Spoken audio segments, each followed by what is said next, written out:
Are you new on this sobriety journey? Are you a young adult and you have no idea what sobriety has in store for you? Are you a parent or a loved one and you have a young adult child and you don't know what's in store for them? You don't know what the plan is. Are they going to be successful in life?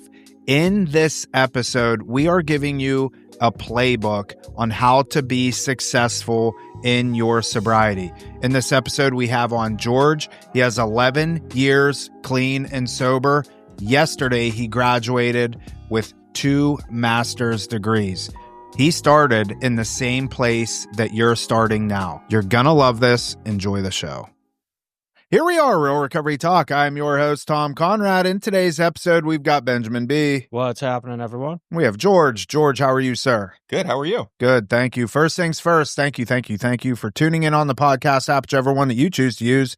And thank you for watching on YouTube. In the end, if you have any comments, questions, or concerns, you could always reach us. info@realrecoverytalk.com. Again, that's info@realrecoverytalk.com. And ultimately, we want to help you turn your mess into your message rate friends. Whoop, whoop. That was a good one. I didn't have to breathe mid. You know what I mean? Yeah, but I could feel you almost passing out. Yeah, I'm sweating now. What's up, George? How's everything, guys? Pull that mic a little closer to you. Sorry. Better? Yeah. So we're here. It is Wednesday morning, and fun fact, I'm flying out tomorrow, Ben, so everything's falling on your shoulders for the next 10 days, believe it or not. 10 days? Yeah. Yeah, flying back to Pittsburgh. Is that where you're from? Yeah. Okay. Yeah. North, like 40 miles north in Newcastle, Pennsylvania. Gotcha. Garbage town. Yeah. It's trashy. But anyways, it's going to be fun. I'm looking forward to it. Getting a hotel? Where are you staying? I'm staying at my buddy Mitch's house. He's an absolute riot. So him and I used to party together. And he's actually he's worked at UPS for 20 years. He started there at he's been there actually probably longer than 20 years, probably 23. But all around good guy. He's not one of us. He'll drink a bottle of Jim Beam on the weekends and that's it. You know? Incredible, man. Yeah, and and he goes to work, goes to the gym every day, super healthy. Yeah. And he always asks me, "So you haven't drank yet, huh?" And I'm like, "No, I haven't." So yeah, I'm looking forward to it. Anyways, George, thanks for coming on, man. Ben, why don't you kick us off? Let us know how you guys know each other. Ben set this up, and we'll roll with it. It's one of those situations where, I always heard your name, and, dude, we just never formally met. It was the strangest thing. We finally, formally met in person, what? A few months ago. Yep. And I finally, put 2 and 2 together, you know? It was the same, actually, with your name, because I've heard your name for, ever. And then the person who had mentioned you, and then I forget who sent me your number, but my best friend, Matt Durso, he was the one who's like, "Hey, you should talk to, Ben Bueno over at Rock. Do you have any sort of, relationship with them?" And I was like, "No." Someone sent me your number, and I'm like, I got to reach out to this guy, man, because I've been hearing about him for years. And then, here we are. Yeah. Old Ben Bueno. I didn't realize Matt was your best friend. Yeah. Yeah. So me and Matt, and I'm sure we'll talk about it, in my story too, but me and Matt got down here on the exact same day of the exact same year, July 1st, 2013, went through the same treatment center, got high, left, reconvened at another treatment center over a year later. I stayed sober. He didn't stay sober. He ended up getting it together a few months later. And then after we got sober, we just remained super tight. And dude, our paths have he was with me last night at my graduation dinner. You know what I mean? We've just been best friends ever since. Yeah, he's the post I saw of you graduating yesterday. Yes. Why don't you tell everyone, since we brought it up, where you're graduating from? Yeah, appreciate that. So I graduated with a double master's, an MBA and an MHA. I went to a 4-year university. I went to Temple in Philly, and that was obviously when I was a wreck, and I couldn't get my life together. From 2009 to 2013, I ended up writing a letter to the president of the university when I was really afraid that I was going to overdose and die, at that point in my life. And I told him, it was either the dean or the president, I forget exactly who it was. And it was one of the first times in my life that I ever really got honest about my addiction with anybody. And I said, "Look, man, I've, my life is in shambles right now." It was an email. And I need to like go and get help.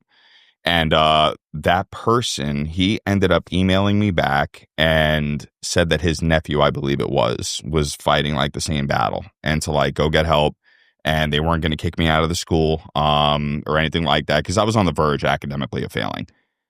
So, I drove home, opened the door, knocked on the door. My mom opened the door. We looked in each other's eyes and we knew, what time it was. She knew I'd been struggling for like ever, but we never had like the real conversation. Came down to Florida, in and out for over a year. And then I went through programs no longer around. It's called Life of Purpose, if you guys had ever heard of it. And it was academically focused on the FAU campus. Played a big role in like saving my life. And you were allowed to actually go to school when you were in treatment there. So I restarted. FAU was like, no, like you're not coming here until you complete like an associate's degree at Palm Beach State. Started with the associates part-time the whole way through, ended up getting my bachelor's, got the associates, transferred to FAU, got my bachelor's, applied to grad school, was halfway through my MBA, and I was talking to my advisor, and she's like, what do you do? And I was like, I work in treatment. And, she had saw my resume. I was the vice president of a treatment center at that point. And she was like, you have so many prerequisites like met through your MBA. You should just complete an MHA too. And I was like, yeah, I'm a sucker for pain. Why not just add some more debt? You know what I mean? And so that was the road, man. That's how it happened. And yesterday was my final day. So pretty cool. Congrats. Thank you. So there was a lot there. As far as so let me try and time this together. How old are you? 34, be 35, and I got to think about that now. I know. Weird. It's yeah. I know you're kind of getting there. I'll be 35 in February.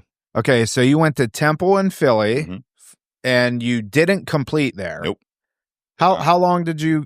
I was there for 4 years. I amassed a grand total of like 69 credits. So like just over 2 years worth of credits. And it's crazy because when I speak in meetings, I talk about my transcript. And I remember looking at that transcript when I got sober.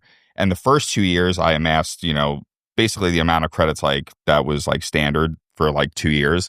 And then junior and senior year, man, it was fail, incomplete, withdrawal, medical withdrawal. I had several like seizures that like I couldn't complete courses because of like all sorts of stuff. So I was there from 2009 to 2013, but I had gotten just barely over 2 years worth of credits. Hey, look, having somebody in your life that is addicted to drugs or alcohol, it can be stressful. We totally get it. We've navigated hundreds, if not thousands of situations just like yours.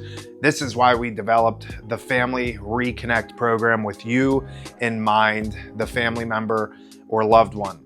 I call it the ever-changing landscape of addiction, and it can be stressful.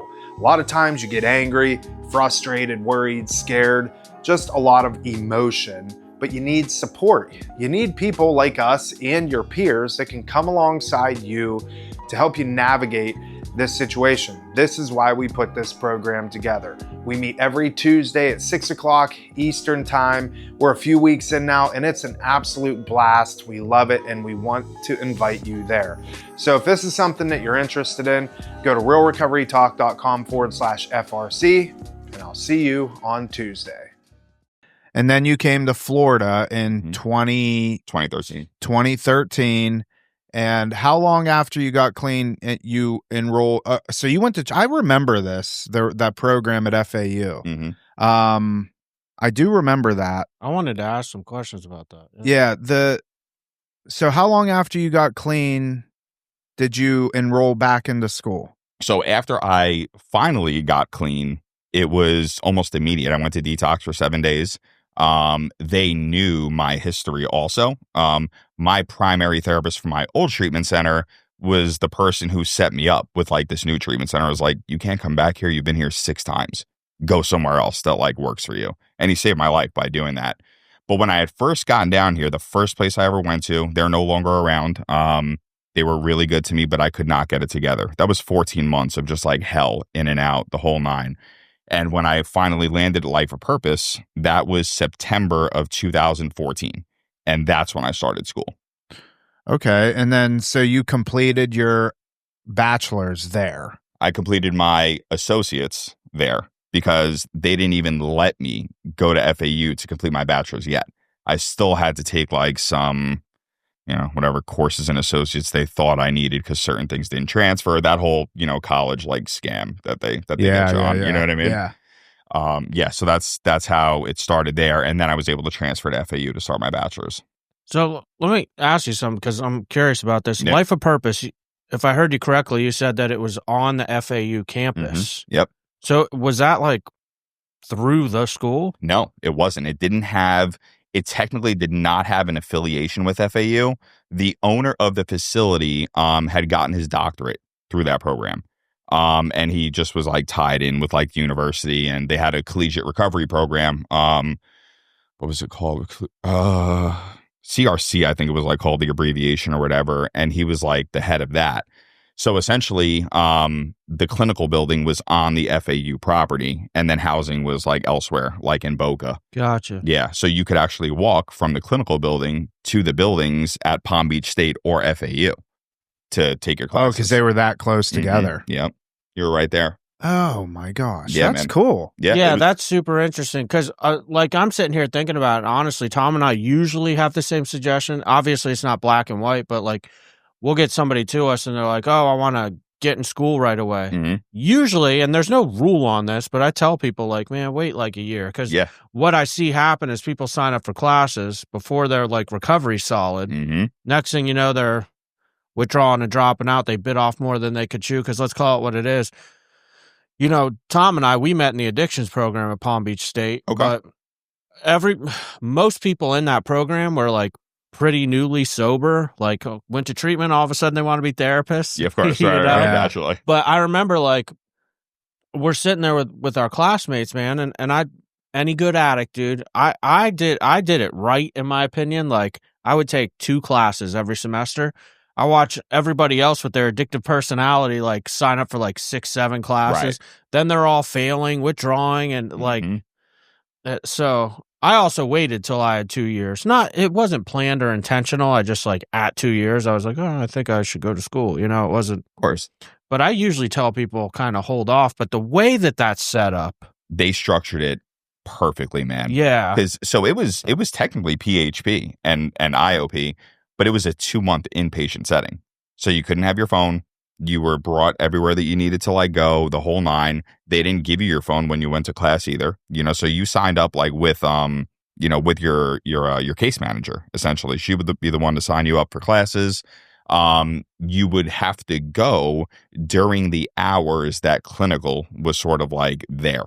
So essentially you'd be, I forget what time my classes were, or the tech would take you from housing to the clinical building, and then you're responsible to walking back to clinical thereafter. So the way they did it, man, it was great, and you were not allowed to take more than 2 classes at a time because they really did want to put the emphasis on, obviously, clinical sessions and all those things as well. So it was really cool, man. The way they designed everything was, it was exactly like what I needed, because it was also one of those things where, like, kind of relating to like their name, it really did give me like that added purpose that I felt I needed. And I came from a family where like education was always like really stressed and really important. Both of my parents were teachers, the whole 9. So I was like, on top of it, it's like, I'm in an inpatient setting. Like I need to get out and just do as much as I can do also to kind of like not be bored. So it worked out really, really well.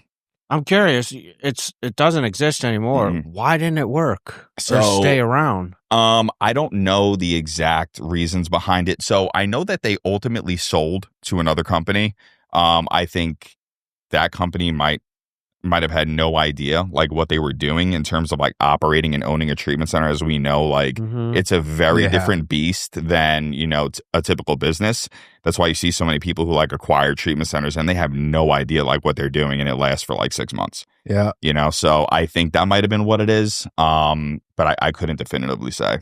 And I'm asking because it's so unique. Mm-hmm.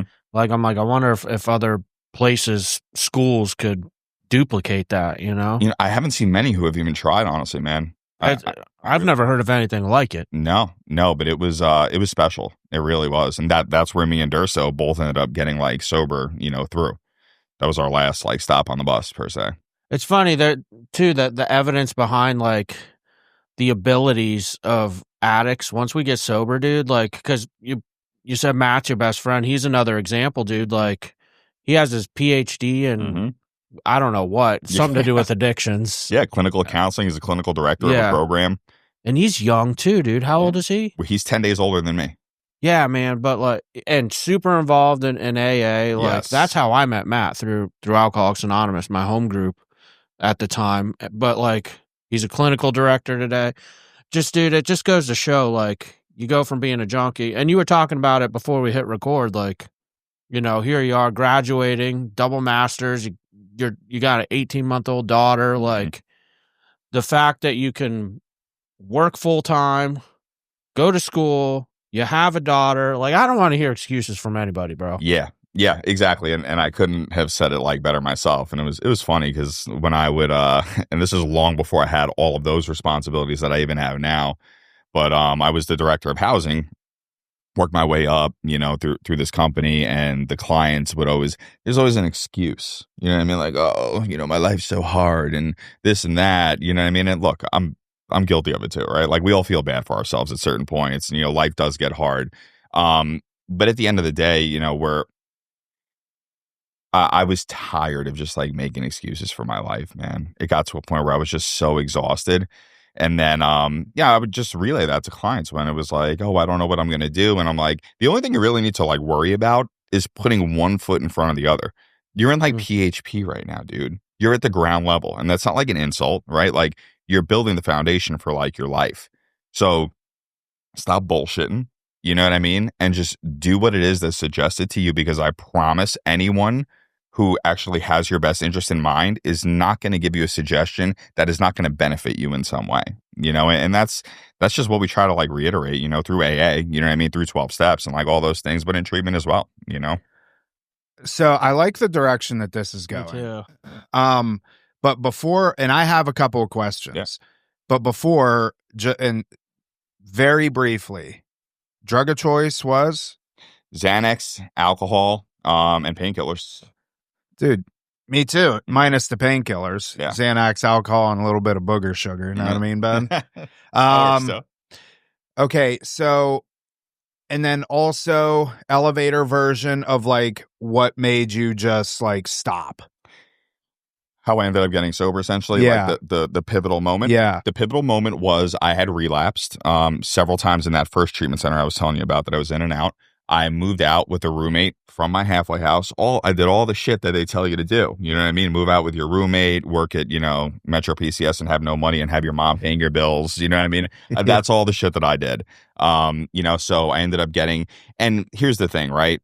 Cunning, baffling, powerful, you know, and that is like what the disease of addiction really is. And in my story as well, I truly believed that I was making these decisions, moving out and doing everything that like, you know, I wanted to do, and it was going to work out.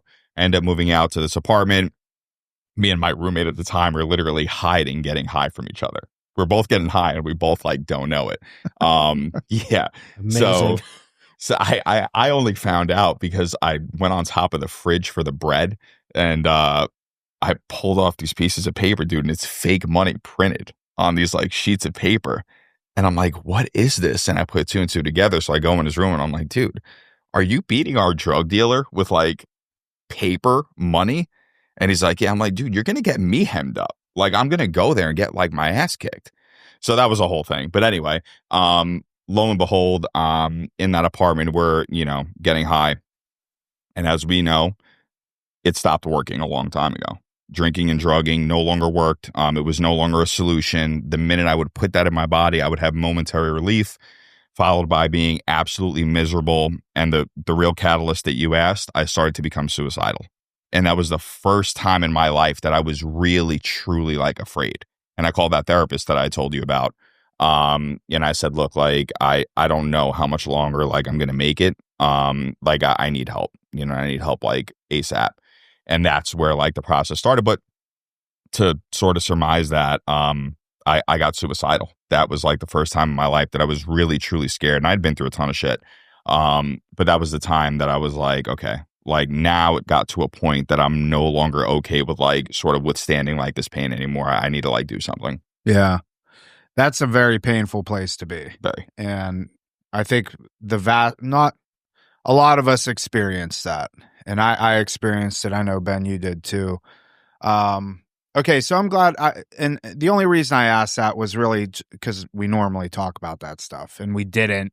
Now we did. Mm-hmm. But I loved the direction we were going, in particular with the college and the finding the purpose and the like. No more excuse making. Like when I heard you speaking, what was coming to my mind is, and this was kind of my own experience, and I came down from Pennsylvania. I knew when I came down to Florida, I had an absolute clean slate. What was going to happen from this moment moving forward was solely contingent on me. Mm-hmm. That was it. Fortunately, you know, I had some unemployment coming in, and my dad helped support me a little bit, but for the majority of it was on me. And so I kind of grabbed the bull by the horns. Mm-hmm. You know, I didn't spend 14 months down here, you know, doing what you did, but I could have, I just didn't. But I think that's a very, and we don't talk about this much, like it's almost like you're reborn in a way. So true. You know, and a lot of people, I think, they don't understand it. They don't understand the concept that like everything that just happened in Philly or you went to college in Philly, but in Brooklyn. where the Bronx, Brooklyn. Mm-hmm. That's then. That's then. You were how old when you made it to Florida? 22. 22 years old. 22 years old. Like it's almost like the buck stops here. Mm-hmm. You know what I mean? Yep. And so what I would like to do, obviously, and organically work through this is like I want to take away some serious action steps for like the young person that is on this journey, mm-hmm. and even parents and loved ones. Like these are the things that we should watch for. My first question for you is, when did you know that this was falling on your shoulders?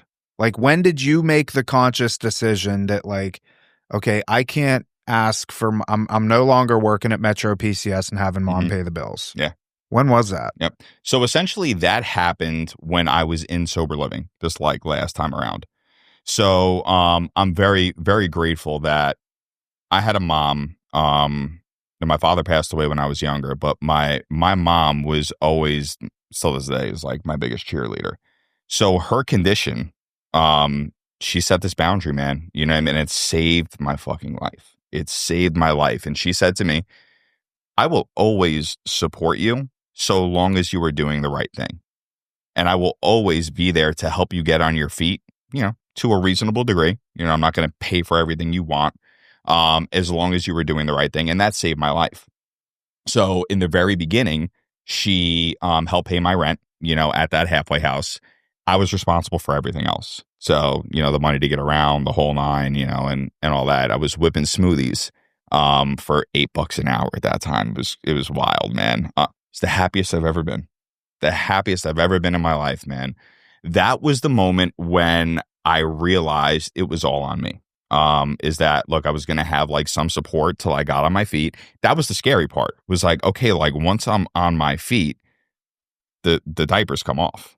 You know what I mean? Then I have to figure out how to pay every single bill I had. And luckily at that point I had a very low overhead, but that's when it started, you know, when I realized that like all these things that I wanted for my life, to get an education, you know, to ultimately start a family, you know, to, you know, whatever it is, to have these things, you know, my own place, I was actually going to have to really like work for now. Because that wasn't a part of my story, man. You know, everything in my life came pretty easily, you know, for me, you know, or it was kind of like handed to me. And, you know, we could backtrack and talk about that, you know, kind of like, you know, how it was growing up. But that's when the, you know, the training wheels came off. It was like, holy shit, like I'm 30 days or 60 days sober at this point. Now this is when it starts.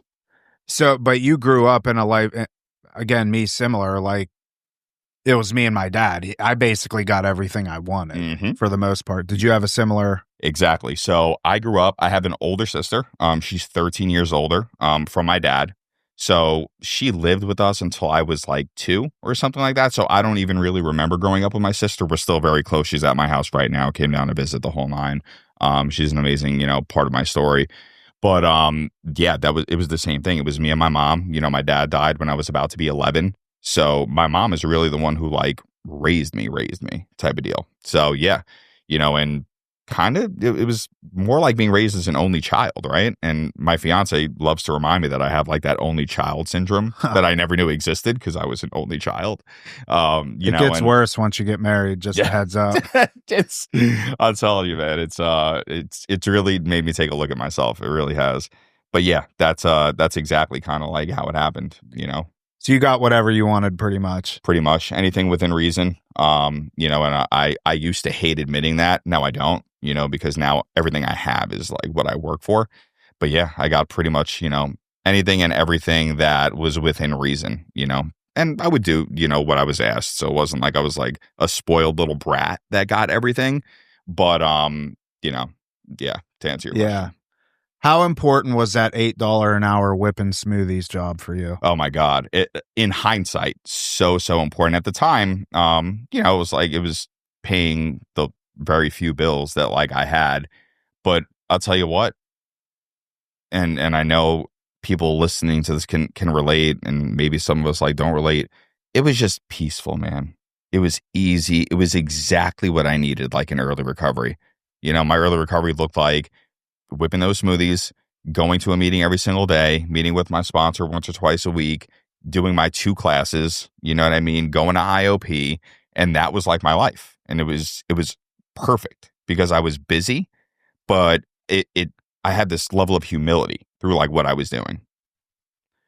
Tom mentioned action steps, and I like the tangibility in this too, where like something you said earlier, you just put one foot in front of the other. Mm-hmm. You touched on the smoothie thing, $8 an hour. So many times, like I hear clients and even parents will suggest this, like, "Oh, my kid's 30 days sober. They're like a CEO." Like, you know what I mean? Like, and I'm like, dude, what you just said though about how valuable that smoothie whipping job was, mm-hmm.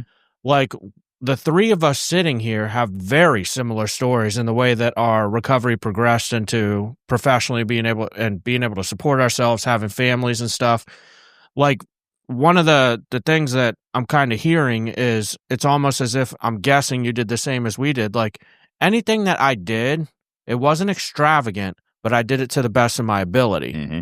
And then like another door would open and I would just transition into that. I wasn't trying to force anything. I wasn't like, I just got out of treatment. I need an apartment today and a CEO position. Mm-hmm. It was like, utilize the system the way that it's set up. If you have the opportunity to be in treatment, go on to the sober living. Right. Like, because you said something key. Your overhead was low. Mm-hmm. Like, dude, you can't have lower overhead than being in a sober living. You can't. Like, dude.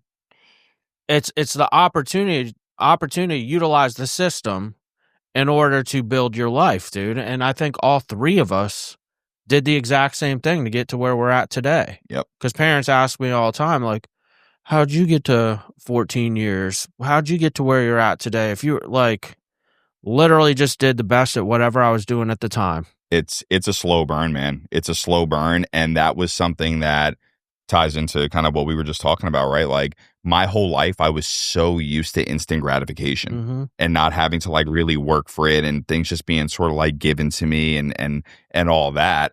And I say this when I like talk to, whether it be a sponsee or just like in a meeting or something like that, for me, the most valuable thing that like one of the most valuable things that like happened in my sobriety is that I didn't get like what I wanted right away. You know what I mean? I really had to earn everything, and for me, as a person who had like entitlement issues, it's like sobriety was the hardest thing I ever achieved because everything else, for the most part kind of came easily. I had to work my ass off to stay sober, man. I was a chronic relapser. I don't know how many white chips and treatment centers I had been through.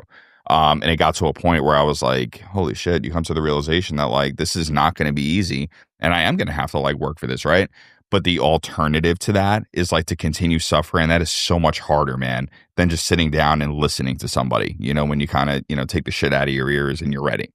I tell people all the time, getting sober is the hardest thing I ever did in my life. So like, if you think about it from looking for a solution, why would I put this other stuff ahead of working on that and max effort, especially in the beginning, Exactly. into my recovery? Literally the hardest thing. You just said it. Everything else came easy. Yep. For most addicts and alcoholics, it does once we get sober. Like, Mhm. bust your ass to stay sober. The rest will fall in line. Yep. Exactly. So, okay, so we got the job aspect of it was, and I say this all the time to people, you're looking for a job, not a career. Mm-hmm.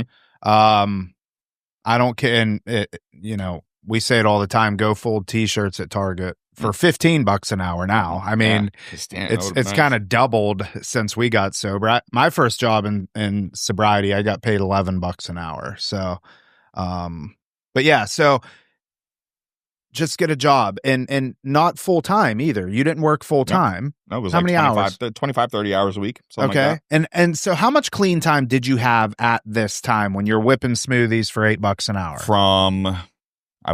So I was in treatment with a girl whose father owned the smoothie place. That's how I got the job. Was this like a Rita's or something? No, it was called Maui Wowie. It was on the corner. Hilarious, right? Go figure. Sorry. It was on the corner of Woolbright and Federal. Okay. And right next to Tsunami Subs right there. Nice. And yeah. So Tsunami Subs, dude. Is there one still open? There? They had one in Wellington and it closed years ago. Did it really? Oh, dude, it was so good. But anyways. Yeah, they still have it. But so I was 65, 67 days sober essentially when I started there, and I ended up working there until I was 9 months sober when I got my first recovery job. So solid 7 months you worked there. Mm-hmm. Yep. All right. I think that's good. I think that's a good thing. So a job, whatever it is, you don't got to be making enough money, just enough to get by. Yep. Through that process, talk about the people that you were around. So I was around, and man, I was so lucky. The only mistake that I would say I made in terms of like being, or not even really like a mistake, like I look back on it, was very firm on my early recovery relationship. I did that. Don't recommend it, obviously. I turned out fine. It was no big deal. But I was around strictly people who were in sobriety. And most of those people were people who had at least a year. So it was a lot of time around my sponsor. It was a lot of time around the staff members at that halfway house that I was at. And that's where I ended up working as well. And it all happened so fast, man. Like in that time frame, like I said, I was so busy. So I was either in meetings, or I was at IOP, or I was working, or I was in school. So I was always around people who in some way, shape, or form had or were getting their shit together. It wasn't like being around my boys at the park in Brooklyn anymore. And it wasn't like being around kind of like the degenerates who were like doing the wrong thing in treatment like I was, so it was always around something that was the trajectory of those populations of people were kind of going up as opposed to kind of going down, which is what I usually would like choose. I think that this aspect is so important because we say this all the time and it's so true. You are the average of the sum of the 5 people you surround yourself with. And if you hang around people that, and I did the same thing, I know Ben did too. I always hung around people that had a little bit more sobriety time than me. Mm-hmm. And I mean, all the way up to people that had many, many, many years of sobriety time. Because they have wisdom, they have experience, they have knowledge that I don't have. And that so if you put yourself in that situation, organically, it kind of rubs off on you. Yep. And that's what we tell people, even parents, that, they're entrusting us to treat their child. That's one of our big things is like, hey, if somebody is fortunate enough to make it in our doors, we know for the most part, they want to be here. Mm-hmm. Like we don't have time for the people that you're just another stop, or we're just another stop here. Yep. Like there's an extensive screening process. Chances are we've talked to you at least a couple of times before you come in. We set the tone right out the gate. Like we don't have, and we can't deal with the bullshit. Yep. And so even when somebody enters into our doors that may or may not be like all in, Mm-hmm. it's totally fine because everybody else is all in. Right. And you're surrounded by those people constantly. Mm-hmm. We've seen people come in, not just here, many places, that are just like, I don't know. All right, I'll do it. And then fast forward 30 days, 60 days, and they're like on fire for sobriety. Tristan is the first person that comes to mind for me. Tristan, we recorded with him a couple years ago. This kid was overdosed. He was on a ventilator. His mom reached out to us. He came down. He had brain damage, short-term memory loss. Like it was an accidental overdose. I think he ended up taking a pressed Xanax, fentanyl. Had fentanyl in it. Wild. And he was, for the first 30, 60 days, he was just kind of like, probably for the first 100 days. 100 days maybe. But then something happened, and he's still sober today, works in the field, and he's an amazing person. So, the community that you surround yourself with, I think, is vital. I'll say this too, and I'm curious your take on it, because you mentioned like how busy we're. You said school, work, meetings. Like we have a sober living step down for the graduates of our clinical program for our men. And I'll tell you this, dude, if you walk into that place in the middle of the day, it's a ghost town. Yeah.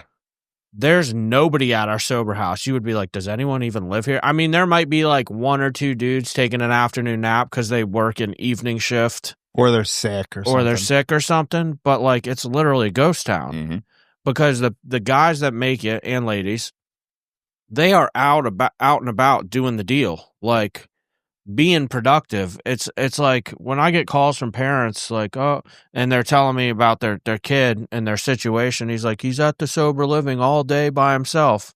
I just want to like be like, that is on him. What do you want the sober living to do? Your kid is lazy. Yeah. They have no motivation, no drive. It just not always the case. That's not a black and white statement. Sometimes you got mental health issues, stuff like that, like maybe debilitating depression, and there's something more that needs addressed. But so much of the time, it's just lack of discipline and being lazy. Like you were probably you said you spent a lot of time with the staff there, but in reality, like how often were you there? Not often at all, man. Yeah. I was very rarely. To be completely like transparent too, I also wasn't a fan of like my roommates. So like I didn't kind of want to be there. You know what I mean? To a degree.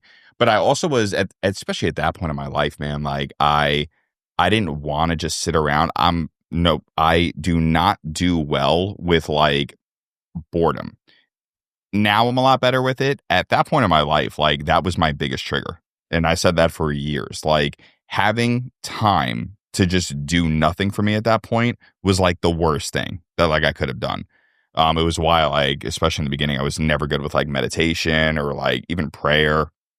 And obviously I got better as like time went on, but I was almost like never there, honestly, man. I'd come home at night, you know what I mean? And or in the afternoon, I'd be at a meeting usually in the evening. So, when they saw me, it was because I was like popping in the office and saying hi, and they knew my sponsor, and these guys lived the program too, the staff members, you know what I mean? So they were at some of the same meetings I was at, when they'd come in my room, they'd see me like doing step work or like reading the big book or like something like that. And I'm not trying to paint the picture that I was some like AA early recovery saint, because I really like wasn't. But what I did was the basics. Like I did the basics right. And I just kept it like that simple, because that's what was always emphasized to me. Even when it wasn't really sinking in yet, just put one foot in front of the other, like I was saying, and just do the next right thing, right? That kind of like step 3 principle. And it's going to work itself out. So that's just what I did. And that's kind of how it ended up happening. It is. It's simple, dude. It is. And it's very measurable too. Very, very. When did you, okay, so we got the job aspect of it, the community aspect of it. How long did you stay in sober living for? It's a great story. So I was going to make the same mistake that I did that first time, right? When, I got 6 months and I moved out with that roommate and the whole nine. So I'm sitting there, right? It's the same day. I was not about 9 months sober at this point, 10 months sober. And I was about to go later that day, go down to the office to give them my 2-week notice that I was going to move out with a kid from the halfway house. No. And this was, it's wild, man. Cause I was like doing my thing, right? But like, you know how like in the big book, it talks about like, you know, sort of essentially the idea that we can convince and rationalize like anything in our minds, right? So I wasn't really mentally, spiritually, completely healed yet. And I was about to make that same fatal mistake. I was going to go down, give them my 2-week notice that I was going to move out. The director of admissions walks into my room and he's like, Bullock. He's like, I'm like, what's up, Steve? He's like, how would you like a job here? And I was like, I don't know. I never even thought about like working in the field or anything like that at that point. I just knew that I was, you know, pretty content whipping, you know, smoothies at this point. And I was like, I mean, tell me about it, whatever. So he goes into it. And after we were done, I sat there and I thought about it. And I was like, this is the moment, right? This is that pivotal moment that like God is showing me right now. Do I make the decision with what I usually do? Or do I go with what I know is right here, right? Staying in a structured living a little bit longer and now being able to be of service, like to someone else, right? Who is in like that boat too. So I accepted the job. And I stayed in that halfway house as a resident manager, whatever it is, behavioral health tech. And they had 3 buildings. This is sober living in Delray. If you guys are familiar with it, they had been around since like 93. And they had a separate staff building in the back of the property where you would live, and you were still subject to drug screenings and the whole nine. They were very lax because at that point, if you were a staff member, they knew you were on your shit. Moved into that building, man, and I worked there until I was still into sober living, until I was a year and a half sober. And that's so when I ended up 18 moving out. months. 18 months is when I made the decision to 18, more than that, actually, man. It was 21 months. I was almost 2 years sober, actually, by the time I ended up pulling the trigger. And look where you're at today. Mm-hmm. No more instant gratification. No, man. No. And that's the thing, like, if you stick around doing the right thing long enough in the community with the right people, like I was saying earlier, opportunities just pop up. Mm-hmm. You said you never planned on that. Never. I kind of had a similar thing where, you know, I was, for 2 years, I was just working. And then I was like, well, I've done the best I can at this job. Like, it was just kind of routine, par for the course. I'm like, well, let me go to school. Very first semester, like, and a job opportunity pops up. I didn't force it, Mm-hmm. you know, end up getting my first treatment job. Like, you just stay the course, doing the right thing, whatever it is. And like, these opportunities come, like those you mentioned, God was kind of showing you, like, Mm-hmm. this is your moment to do the right thing. And it just builds on itself when you do that. When you try to force things and like, it just Never works out. never works. Never works out well. Next question. What did you do to keep it fun, exciting? Any new experiences? Anything that like you did that you never had tried before? Like, how did you have fun through this process? So luckily my closest friends were always guys that like my whole life I've never been the guy that like goes out and like plans the fun and like does that like sort of stuff. I've always, fun for me historically has always been fellowship like related. So I'm the type of person, man, to this day, last night was a perfect example, you know, the graduation dinner with my friends.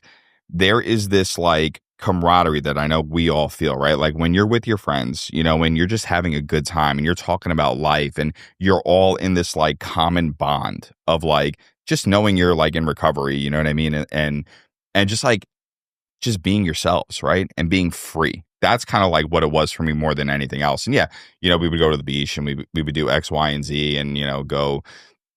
Sports is a big one. Like I was saying, you know, I'm a diehard like giant Yankee fan, you know, and so football season, all those like little things. It was never really like events that we would go to or anything like that. It was like walking into my friend's house and we would just be hysterically laughing about like, you know, our other friend and, you know, just like shitting on them. You know what I mean? It's like being guys. Like that was always kind of like what it was. It was the camaraderie. You know, and I always talk about that too when I speak or I talk to like a sponsee and, you know, love that verse in the Big Book where it talks about like when the ship, like the passengers on a ship liner that ends up sinking, right? But like when we get to shore, we stay together. We don't just go our separate ways. We've been through this like peril together, and we end up staying the course together because we fought through that, right? And now we share this common thread of like helping others and like being a part of something bigger than ourselves. And that's what it was. It was just being a part of that more than anything else that made me feel whole. And feeling whole with those individuals was what I needed to kind of like have fun and be motivated to just like get out and pursue the things that I found interesting or fun. I like how you explain that as like the camaraderie and feeling free. Mm-hmm. Like, dude, because I get that experience a lot of times with being amongst the fellowship, if you will, where like you go to your meeting for the night and then you go out to dinner after. Mm-hmm. And like when I look at the situation, for instance, we'll go to like Howley's or Flanagan's. Flanagan's in particular it has a bar. Like Right. we always sit on the restaurant side, but like, dude, we're sitting down, we're being ourselves. And like I kind of look at it like I'm free to be me. Mm-hmm. And then you could see through, like, if you look over, you see the people in the bar, they're trying to be free through taking a drink. Mm-hmm. I'm like, man, I'm already free. So true. They're trying to escape. Like, who's on top here? Yeah. And it's just a great feeling. Like, I don't chase that, like, feeling of trying to escape. Mm-hmm. I'm already a free man. Yep. You can't beat that. No, you can't, man. I always walk when I go. Flanagan's is a good example. I always wings. find their wings are really good. I don't just go there for the bar scenery. I want to Well throw done. that out there. I always go there and like look at the people at the bar and like try and figure out like who should be one of us, or who is one of us. Who is one of us? Yeah. And it's pretty interesting. And then you see like the old guy with the young girl, and it's like, okay, this doesn't make sense, So throughout your experiences, especially in the first few years, explain the relationship with your parents, because you said, or your mom in particular, Yeah. You said something that I want to talk about just for a minute. Your mom said that as long as you're doing the next right thing, I'll be there to support you. Mm-hmm. How did she know that you were doing the next right thing? And the reason I ask this is because last night in our Family Reconnect program, which is at realrecoverytalk.com/FRC, you should check it out. This mom was explaining how her son basically buffaloed her the whole time. He was in treatment in Texas and was painting basically this beautiful picture of how well he was doing. And lo and behold, he wasn't the whole time, and it was a fabrication. Mm. How did your mom know that you were doing the right thing? Like, what were the things that you did? Does that make sense? Yeah. Mm-hmm. Combination of things. First and foremost, I never asked her for money. That's important. That was the first one. Mic drop. That is how she knew. If there was ever a red flag, it was that I needed money because I couldn't support myself. And I was using it for drugs. But mother's intuition, for the most part, she knew the way I would sound on the phone. She knew just my behavior patterns. She knew, luckily also, she knew a lot of my friends.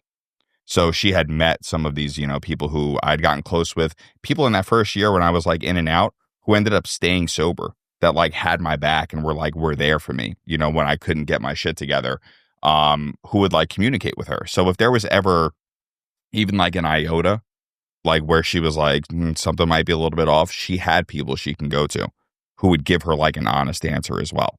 So it was my behavior patterns.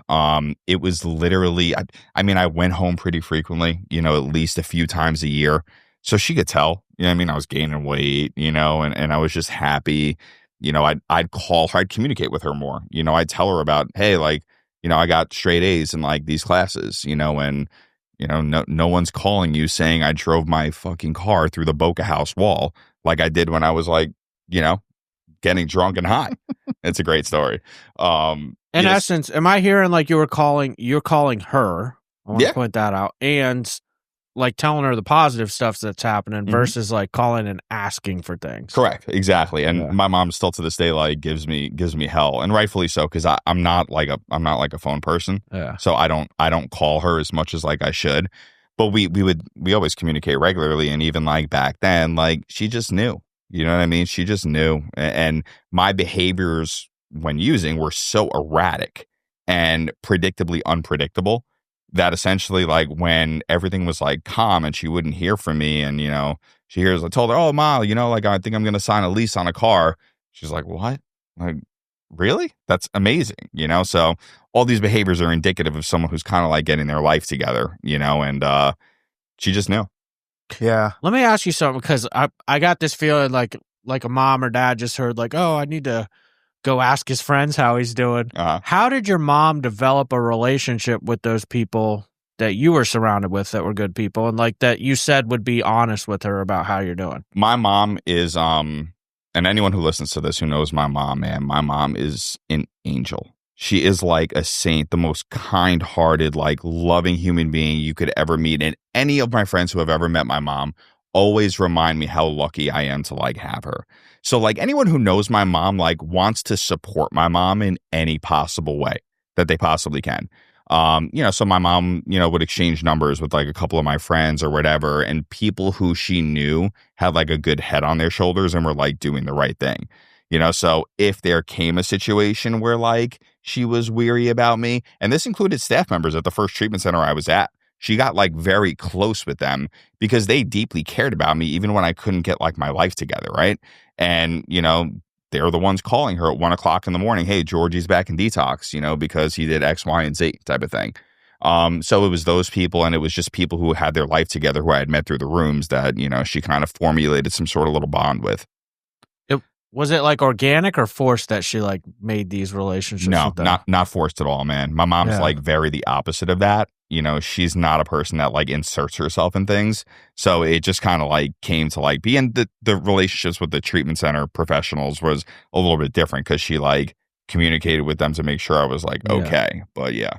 Yeah, I thought that was important to hear you say like she didn't insert herself. No. Like it just No, she didn't, man. And my mom is, very codependent. She did a ton of work on herself, Al-Anon wise. I don't know if she did any coded meetings or anything like that, but one of the coolest moments I ever personally had with her, it's about 3 years sober, man. We spoke at a joint Al-Anon AA meeting together. And she spoke like from the Al-Anon like perspective, and I spoke from the AA perspective. Which meeting? It was in Brooklyn at like my local church that like I was like baptized at and got like, communion and like all that stuff growing up at, man. It was one of those real full circle moments. It was cool. I did one with my mom at Oasis. Did you? Same kind of thing. That's awesome. Yeah. She spoke, then I spoke, or whatever. What a cool moment, yeah. man. What a cool moment. Is your mom still in Brooklyn? Yeah, she's actually down here right now for the week. But yeah, she still lives in Brooklyn. Oh man, that would have been cool to get her on here too. I know, man. She's also like she's so shy. I don't even know if she would like sign up for it. She'd be like, "Oh, Georgie." Yeah, does she call you Georgie? Yes, she does. She absolutely does. Yep. And how's your relationship with your sister? Great, man. Great. Yeah. My sister was so supportive through everything, that I went through too. She's not one of us, but addiction plagued my dad's side of the family. Absolutely plagued it. My mom's side, there's like nothing. So my sister, like, she had seen it, you know what I mean? Not from my dad specifically, but from, our side of like the family, on dad's side and stuff like that. And she saw like what I was going through, man. And my sister, my entire life was nothing but like someone who wanted to help however she like could, you know what I mean? And I'm so grateful, to this day. And she's so proud of all my accomplishments. And, she's an awesome aunt when she gets to like, see my, my daughter. So it's great, man. It really is. She's awesome. And she's up in Brooklyn. She lives up in Brooklyn? She's in Queens. Or yep. Queens? Okay. My whole family is spread throughout the 5 boroughs. You know what? And this is a total rabbit trail, but I started watching last night on Netflix, The Son of Sam. It's a good one. It was like the conversations with the Son of Sam, David Berkowitz. Ben, do you know who that is? I have no idea what you're talking about right now. New York City legend for all the wrong reasons, but he was a serial killer. Yeah. And he would basically just in New York was randomly killing people at random. Yep. But anyways, yeah, it was not a good thing to watch right before bed. Yeah, no, not at all. Not at all. But I get sucked into that crap. Me too. So let's start landing the plane here. Yep. You're obviously you just graduated yesterday. Mm-hmm. So with an MBA and what's an MHA? Master's in Health Administration. So what does that mean? So essentially that is what people have who work in healthcare settings at like high executive levels in hospitals, stuff like that, insurance companies, et cetera. Any plan on going further? In terms of my education? Yeah.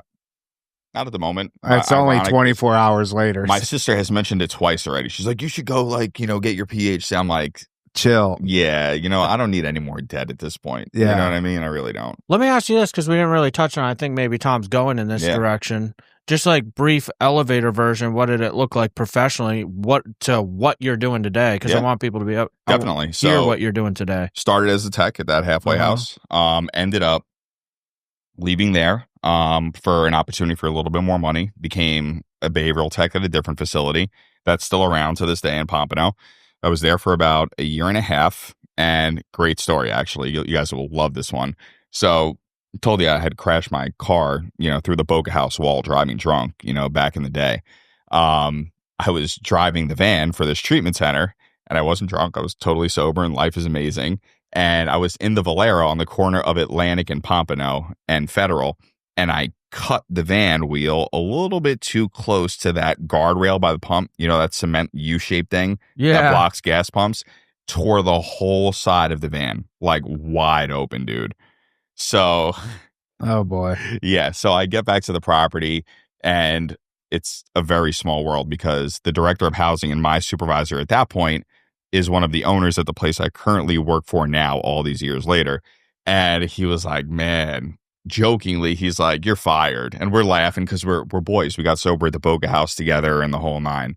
The next day, man, I come into work. He comes into work, and he walks in the door, man, and he is white as a ghost. And he's like, dude, like, I don't know how to tell you this. I'm so sorry, but they're asking me to let you go. They never had you on the insurance for the van, and they can't re-add you because of the accident that happened. So they have to fire you. And I'm like, dude, what? And I thought my life is over. I'm making $14.50 an hour at this point. You know what I mean? And it's like the world has imploded on me. Lo and behold, that was the greatest thing that ever happened in my professional career, to this day, right? Because another tech who had worked there with me had moved on to work at a different place, and he was moving home to Connecticut. And he calls me, heard about it, and he calls me, and he's like, hey, man, this place, they're smaller, they're a PHP, IOP. I'm moving away. They need a director of housing to come in. And that's when I started at Seacrest, when Seacrest was around. Okay. So when Seacrest was around in Florida, they still are around in a couple of different states, but I started there as a director of housing, and I was good at what I did, man. And I ended up moving into alumni. So I did alumni work. I oversaw operations for a little bit in conjunction with alumni work. Ultimately got into business development when my boss moved to Jersey to open their Jersey facility. So I oversaw the Florida business development at that point, and then they gave me more responsibility to travel to their other states, Texas at one point, Jersey, Ohio, and I was overseeing kind of all the business development, for the company at that point. So that was my progression. In terms of professionally, I ended up leaving Seacrest, and I went into a partnership with an Ohio facility that I did for a year and a half. Me and the partner split in January, which was a super, super hard thing, man. It I wish them, nothing but the best and all that, but it ended up not working out. So I ended up coming back down here and was at Renaissance, which is how we ended up meeting. And they're a phenomenal program, man. I'm very, very high on them, where Matt is the clinical director. And I was there for a few months, had no plans of leaving. And I got a call from that guy who I was telling you about that fired me down at the facility in Pompano. And he was like, hey, man, I just wanted I wanted to reach out, and, we would stay in touch here and there. And he was like, they have a big in-network facility in Pennsylvania. And they're like, we're expanding down here in Florida, and we need, an experienced person, who has a good reputation in the industry. and kind of like, we want someone who knows what they're doing. And I was like, all right, I'll have a conversation. And I didn't make that impulsive decision, man, to just move right away. It took me a few weeks to really think about it, talk to people, pray about it. And that's when I signed on with River House Wellness, and that was May, and we opened last month. So now I had all the BD there. So it's a lot of ebbs and flows, man, and, up and down. And, it's really exciting because I was telling you guys before we started, it feels really good to work for people who genuinely care, like, about people, right? We know how treatment can be. You were saying that before this time, where there are a lot of people who do it strictly for a paycheck, and that's really unfortunate. Of course, a business still has to, like, keep the lights on and people have to eat. But there has to be that balance between really caring and standing for something, right? With client care, helping people truly get better, and just cycling people through a mill, to get a check, from an insurance company, So that's kind of been the professional progression of it all. I love the way you did that. And it's exactly like Tom and I did. And I touch on this all the time. But the fact that you were a tech, front lines, driving vans, and then overseeing housing, doing operation stuff, and just kind of moving that direction. On the professional side of it, like, once in a while, you'll see, like, for instance, people jump straight into business development. They're like, oh, I could get people in treatment. Right. But then the reality is they have no idea how to run a center. None. They don't know the ins and outs. They don't know nothing about clinical. Like, I could tell with confidence the way that you talk about it, like, you're the best representation of somebody that could be working in this field, knowledge-wise, understanding, like, how the whole thing works, dude. Thank you. And I wish it was like that for everybody. Yeah. And there's so much value, too, in having been someone who went through treatment, like, especially as many times as I did, right? I was very blessed to have gone through centers that genuinely did care. Their staff were there, man, and they were there for you, and they loved you. You know what I mean? So I saw firsthand what it was to get, like, good care. So I knew that and was able to implement that also. And I think it also just kind of comes back to, like, who you are as a person, right? And your recovery and what you prioritize value-wise and ethically. So that was always something that I never really struggled with. But you're 100% right, man.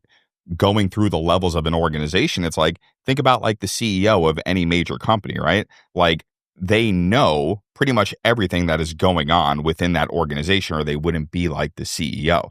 You have to know what's happening, you know what I mean? Or what is required at every level of the business, to a degree at least, before you can effectively lead something, So you got to know your product. Exactly. And that goes for anything in life. Renaissance, is that where Brandon works? Yes. My brother-in-law works there. Really? Brandon Miles. What does he do there? He's a tech. Okay. Gotcha. Yeah. Gotcha. Super cool dude. That's Josh awesome. Gamatoni got him the job there. Love Josh Gam, man. I think I asked Josh if he knew anybody hiring, and then he said, and it was right when they were opening. And Brandon's been there since they really opened. I think he was, like, one of the first couple of techs there. They're good people, man. They're good people. I don't know them. Derek. Do we? Their group facilitator's my neighbor. Which one? Derek Q. Derek, yeah. Dude, I love Derek. Yeah, he's good people. Derek that came on the podcast? Yeah, from Mass. Yeah. Yep. I met him down at the pool at my neighborhood. He's the man. Yeah. He's just a good guy. Good guy. Well, that's awesome, man. You obviously have done very well for yourself. You have a fiance. When you get married? We don't really discuss it, man. It's not, we're essentially, like, married without the title, you know what I mean? We live together. We have a child, it's, we will, I guess. I don't know. We never even really, like, talk about it much, but. Okay, so I don't say this often, and I said it with one other person, and I'll share who I shared this with when I'm done.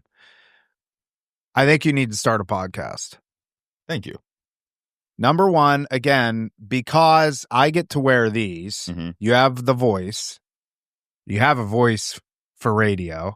I'm told I have a face for radio, but we're on YouTube, so you get both.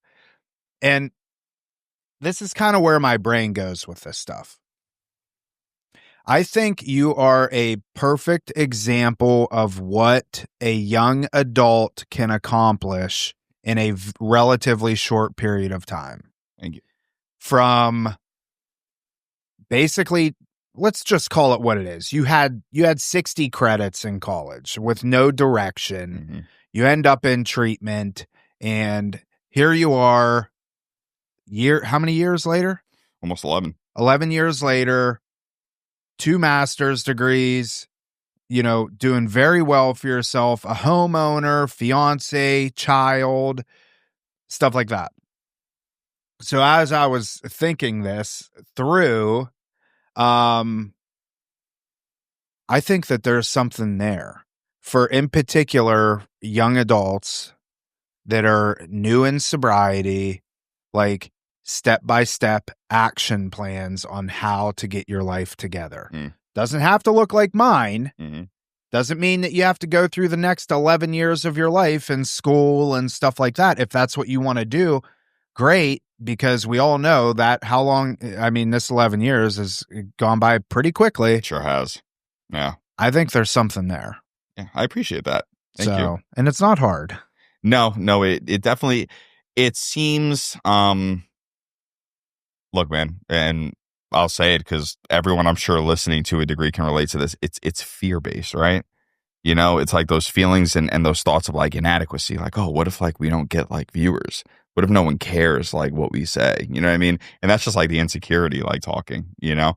But I think anybody who has like the privilege of like coming on something like this, right, has some sort of message that can be delivered to someone else, you know, and even the most unsuspecting people, man, when I've walked in meetings and I'm like, you know, like when you go to a meeting, you're like, dude, one, I don't want to be here. I'm going in here with the wrong mindset. I'm just showing up because like I'm in like the mode to like do it. Those are the meetings I always walked out of where I was like, damn, like that is exactly what like I ended up like needing to hear. So I appreciate that, man, because that'd be definitely something interesting. Who else did you say that Lorraine. To? Dude, and I know Lorraine. We were talking about this before. Yeah. Shout out, Lorraine. I love you. You're awesome. Yeah, she has an incredible radio voice too. She does. She really, really does. We worked together in admissions. So she definitely had that like phone voice. Yeah, and the reason I told her the same thing was because of what she went through. You know, and being able, because just hearing her story and seeing where she is now, I think she has 9 years clean with a master's degree, registered social work, I believe. You know, she's a therapist now. I mean, if you just heard her story and like she doesn't stand a chance. Right. You know, and these are the types of things that, and I say it all the time, the people that need a podcast the most have no idea that they need a podcast. And so I've kind of taken it upon myself to like tell people when I think they should have one, because honestly, people need to hear your message, you know, like we have a pretty good reach, and you're right. Not a lot of people are going to watch it first, but it's consistency. Yeah. It's showing up. You may only talk to 5 people in the beginning. You may only talk to you and your fiance will watch. We'll subscribe. Thanks. But eventually it's compounding, and I think that there's something there. And now that you're done with school, you got plenty of time. I mean, all you got is work, an 18-month-old. Yeah. Yeah, exactly. No, you're 100% right. You know, and it's anything that I've ever been suggested to do that I typically don't want to do or I'm afraid of doing are always the things I end up being glad that I did. All right. Well, Ben, any final thoughts? No, I had a lot of fun today. Yeah, this was good. George, thank you. Open invite anytime you want to come on. Thank you. Yeah, man. I appreciate that. All right. It was a pleasure, guys. Thank you. Thank you. That is it for this episode of Real Recovery Talk. Thank you for tuning in. In the end, if you have any comments, questions, or concerns, you can always reach us. info@realrecoverytalk.com. Again, that's info@realrecoverytalk.com. And ultimately, we want to help you turn your mess into your message. That is it. We will see y'all later.